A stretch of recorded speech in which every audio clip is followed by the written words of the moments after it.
મહાનગરપાલિકાના નવા અધિકારીઓની વરણી માટે ભાજપની સેન્સ પ્રક્રિયાનો પ્રારંભ। વડોદરા મહાનગરપાલિકાના નવા પદાધિકારીઓની નિયુક્તિને લઈને રાજકીય ગતિવિધિઓ તેજ બની છે। શહેરના નવા મેયર, ડેપ્યુટી મેયર અને સ્થાયી સમિતિના અધ્યક્ષની વરણી માટે ભારતીય જનતા પાર્ટીના કાર્યાલય નમો કમલમ ખાતે આજરોજ સેન્સ પ્રક્રિયાનો સત્તાવાર પ્રારંભ કરવામાં આવ્યો છે। આ પ્રક્રિયા થકી સંસ્કારી નગરીનું આગામી નેતૃત્વ નક્કી કરવા માટે પક્ષના હાઈકમાન્ડ દ્વારા કવાયત હાથ ધરવામાં આવી છે, જેને પગલે સ્થાનિક રાજકારણમાં ગરમાવો જોવા મળી રહ્યો છે।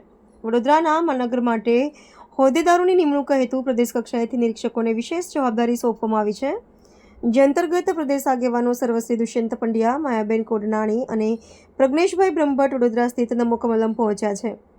આ નિરીક્ષકોની ઉપસ્થિતિમાં માત્ર મેયર કે ડેપ્યુટી મેયર જ નહીં, પરંતુ પક્ષના દંડક અને શાસક પક્ષના નેતાની પસંદગી માટે પણ દાવેદારોને સ્થાનિક નેતાગીરીના મંતવ્યો જણાવવાની કામગીરી સઘન રીતે શરૂ કરવામાં આવી છે।